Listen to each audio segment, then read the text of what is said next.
Amid growing concerns over the Nipah virus outbreak in Kerala, 425 people have been placed under surveillance across the state with the highest concentration. Of these, 228 are in Malappuram, 110 in Palakkad and 87 in Kozhikode. Malappuram also has 12 individuals currently under treatment, including 5 in intensive care, though one contact has tested negative so far. Following the confirmation of Nipah cases in the district, the health department launched an extensive surveillance drive covering 20 wards. 65 teams visited over 1,655 households to trace the source of infection and raise awareness. The health minister has called for fever surveillance, psychological support for those on the contact list, and localized sample testing in Palakkad. Route maps for confirmed cases in Malappuram and Palakkad have been released, and ambulance services are on standby.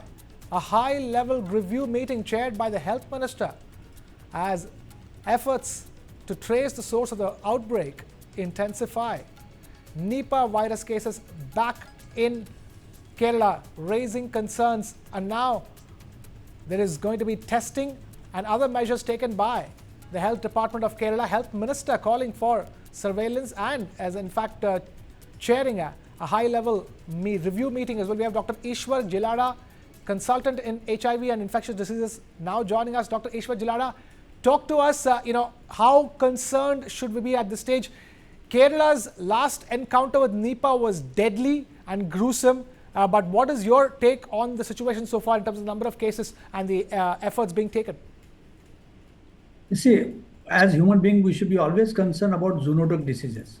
Zoonotic diseases are those which come from animal to human being, and they stays in human being. And last 40 years, almost 75% of the infections, which are new infections, they are all zoonotic.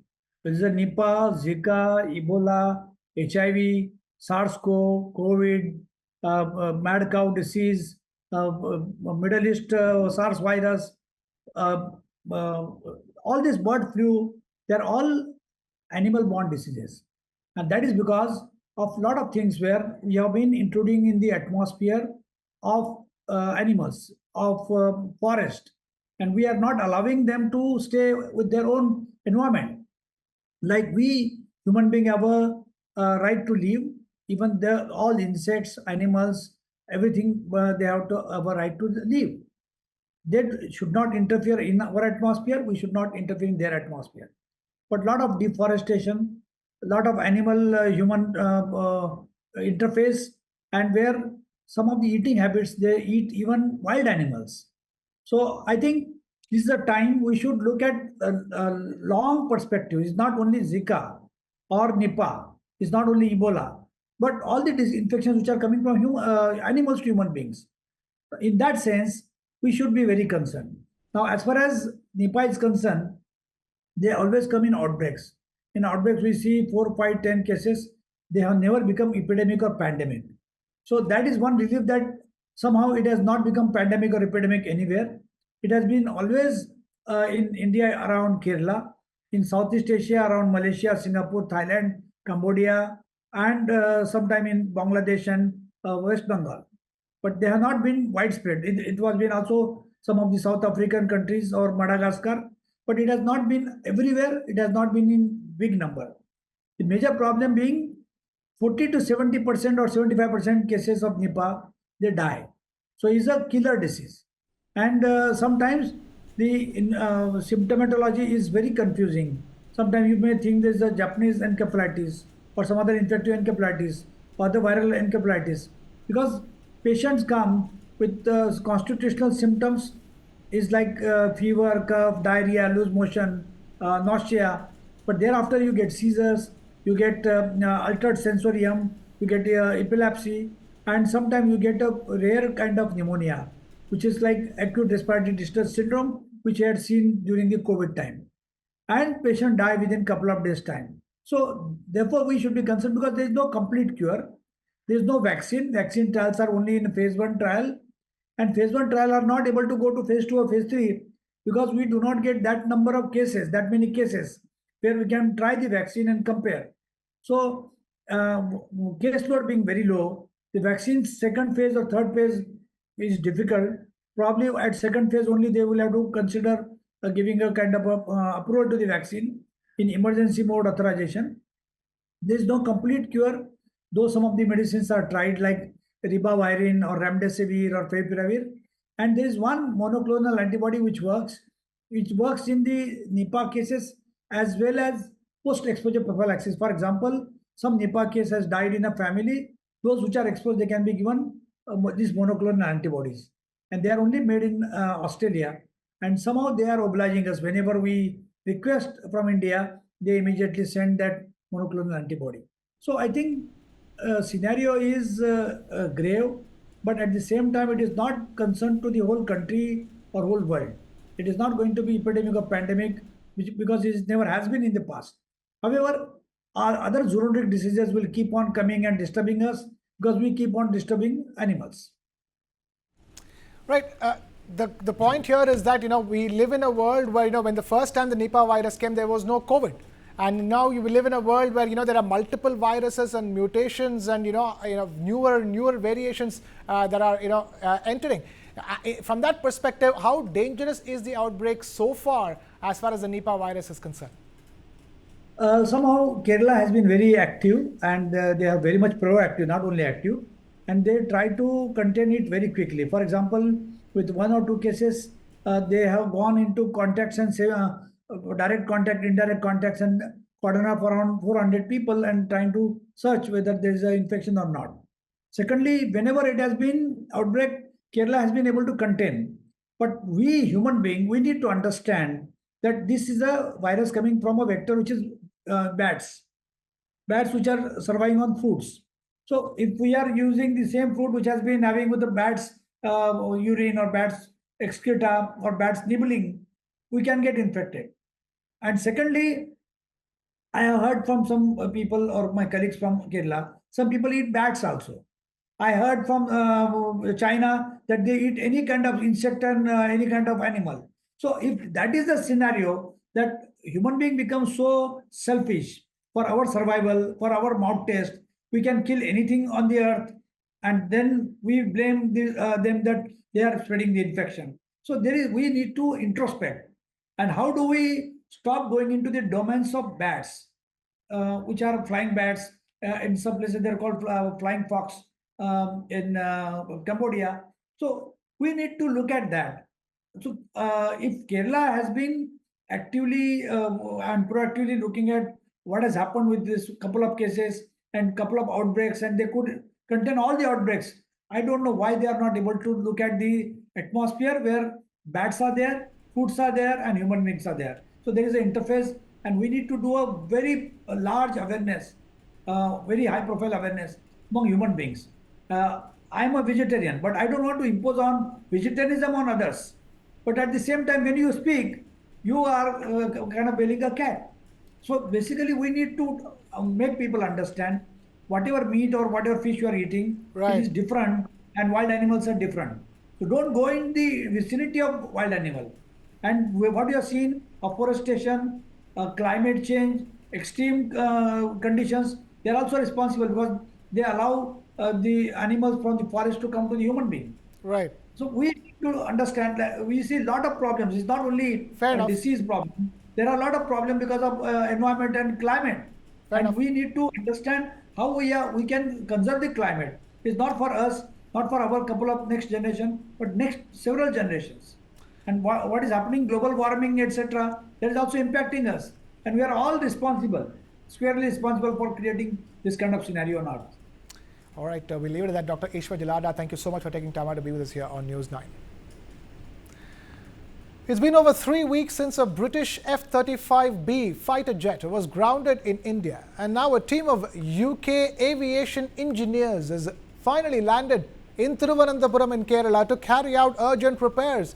The $110 million fifth generation jet, among the world's most advanced, made an emergency landing at Kerala's Thiruvananthapuram airport on the 14th of June and has remained parked there ever since due to technical issues. A 6-member team from the British aircraft carrier HMS Prince of Wales has been guarding the jet, which is stationed at a remote bay of the airport. A British High Commission spokesperson confirmed that engineers have arrived with specialist equipment and are now assessing the aircraft. The UK has also accepted India's offer to use the maintenance, repair and overhaul facility, with discussions ongoing to finalize the logistics. The jet, which belongs to the Royal Navy, may either be repaired on site, dismantled for transport, or flown out using a heavy lift aircraft like the C-17 Globemaster. The F-35B is known for its vertical landing and short takeoff capabilities, designed for deployment on small ships and tight runways. Meanwhile, the Indian Air Force has been assisting with the operation and will support efforts to get the aircraft back in the air. The UK has thanked Indian authorities and airport officials for their continued support. We have Wing Commander Alok Sahai now joining us for more on that story that we're tracking. Wing Commander Alok Sahai, thank you so much for taking time out to be with us on News 9.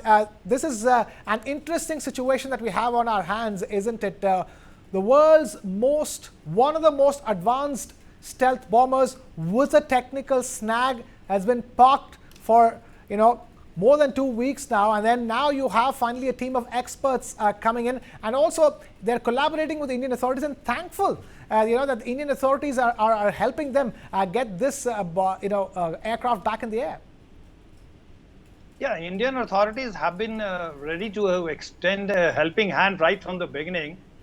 But the problem lied somewhere else, because there is so much secrecy about this aircraft. This aircraft carries so sensitive equipment, such high quality fifth generation sensors, such data carrying capabilities, such technologies, which the UK and the US want to safeguard totally. So when the initial offer was given for towing this aircraft under the hangar, this was gently rejected by UK, saying that they would prefer this aircraft to be kept in open, obviously because they did not want anyone to give a chance to fiddle with the systems or to do anything with the aircraft as such. But once the team arrived, initially a short member team from the Prince of Wales aircraft engineering team, they tried to repair this aircraft, but they could not. They failed to repair this aircraft. They are saying that there is a problem with the hydraulics, which doesn't seem like a simple problem. Could be there is more behind it. And now a bigger team of 40 members of technical engineers from UK as well as experts from the US, they have arrived and they are trying their best. They will try their best to repair the systems. And if they fail, then there is a plan to partly dismantle the aircraft and transport it back in the Globemaster to UK. But why the delay? That's interesting, isn't it? It was since the 14th of June. Was it a matter of, for the UK saying the fact that we can take care of our own aircraft and we're not, in a sense, not willing to give the onus to India to help them get the aircraft back in the air as soon as possible? No, actually, they do not want us to fiddle with this aircraft at all. There is so much secrecy behind this aircraft. This is the aircraft with the best technology, best sensors. There are a lot of speculations going on behind the scene that probably there is more to it, what it seems on the surface, because there are some reports, unconfirmed reports, saying that probably this ingression of this aircraft in our airspace was not unintentional, and probably they may have recorded either intentionally or unintentionally some sensitive electromagnetic spectrum being operated in our airspace as well as in the sea, because the Chinese activities are also there in our sea. Probably whether this aircraft was mapping our electromagnetic spectrum or Chinese spectrum, these are unconfirmed reports. But there seems to be more than what it seems on the face value, because it is hard to believe that an aircraft which is supposed to be the best in technology is grounded for more than 2 weeks now just for hydraulic problem. It does not, I cannot digest this being an Air Force officer. So, it is unprecedented in that sense, as this doesn't happen, day in, day out. Or, for example, are there any other previous, incidents like this which is even comparable to this? No, this is the first time that F-35 is stranded in a foreign country. This is the first, this is unprecedented. And in fact, this is causing a lot of embarrassment to UK and US both. Because if they claimed, as they have been claiming that this is the best aircraft in its category in the world, then if this kind of a simple glitch can keep this aircraft grounded for more than 2 weeks, then thank God we didn't buy this aircraft. So, right. I was just about to ask that. This is not great advertisement for the F-35B. That's my biggest concern. This is one of the most advanced, probably the latest generation of stealth bombers that both the US and the UK use. yes, exactly. And in its kind, this is the best. If you just leave aside the heavy bombers like B-2 and B-21, this F-35 is the best in its category in the world. They are supposed to have the best sensors. They can map, they can record any electromagnetic signals, alien as well as signaled. Everything they can record, they can decipher, and they can scan the total electromagnetic spectrum being utilized by any country in that airspace wherever this aircraft is operating. Secondly, this is supposed to be absolutely stealth, and how come Indian air defense system has been able to spot it? In fact, not only this, there has been a second time that another F-35 just a few days back, it entered our airspace, and this was spotted by our air defense radar, which is amazing. Are we able to decode their stealth technological code, or they are not the worth as they had been claiming? Okay, that's the big question. I'm afraid we'll have to leave it at that. Wing Commander Alok Sahai, thank you so much for taking time out to be with us here on News 9. Meanwhile, a new intelligence assessment has revealed that what French officials are calling a coordinated disinformation campaign by China to undermine France's fighter jet, the Rafale, after the India-Pakistan clashes in the month of May, where Rafale jets saw combat for the first time. Beijing allegedly activated its global diplomatic network to spread doubts about the aircraft's performance. A French intelligence report accessed by the Associated Press claims that Chinese defense attachés in foreign embassies lobbied countries like Indonesia, a key Rafale customer, to reconsider future purchases, promoting Chinese jets as superior alternatives. The campaign reportedly involved AI-generated content, fake social media accounts, manipulated images of so-called Rafale wreckage, and even video game simulations, all aimed at pushing a narrative that the French jet underperformed. Pakistan claimed it downed 5 Indian planes, including 3 Rafales, a claim that India never confirmed. France acknowledges the loss of 1 Rafale alongside a Mirage 2000 and a Sukhoi, but says the jet's reputation is being unfairly targeted. France's defense ministry described the effort as a vast campaign of disinformation that was not just about attacking a plane, but damaging France's image as a reliable defense partner in the Indo-Pacific. Dassault Aviation has sold over 500 Rafales, with 323 exported to key countries like Egypt, India, the UAE, and Indonesia, where competition with Chinese defense firms is fierce. China has denied the allegations, calling them groundless rumors and slander. But analysts say that the motive is clear. China sees an opportunity to weaken Western defense ties in Asia and is using the Rafale's debut in the India-Pakistan combat as leverage.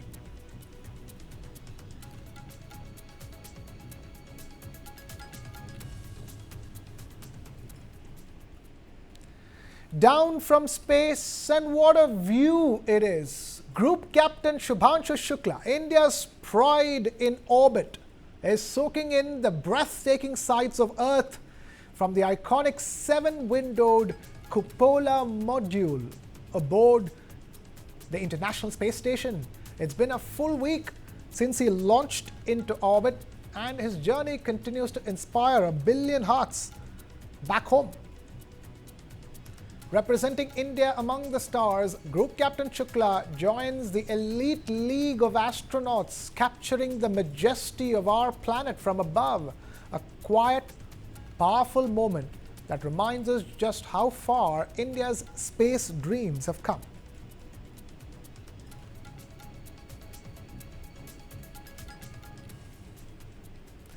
Renowned innovator and education reformist Sonam Wangchuk has taken to social media to mark a milestone moment, the 90th birthday of His Holiness the Dalai Lama. In a tweet that's stirring both emotion and debate, Wangchuk writes, and I quote here, "At 90, His Holiness has been in India longer than 93% of its current population. He is a global Ratna and a true Bharatiya."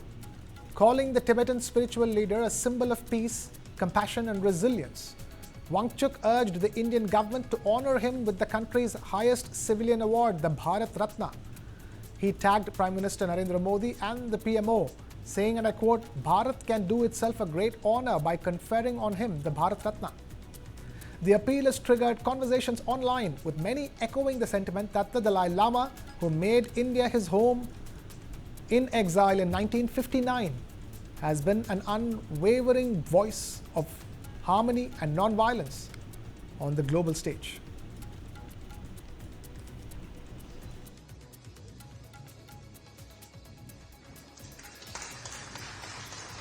आज मैं याद कर रहा हूं भारत के एक महान सपूत को, जिनका जन्मदिन है, और वो भी 90वां जन्मदिन। ये हैं परम पूज्य दलाई लामा जी, जो भारत आए थे लगभग 66 साल पहले।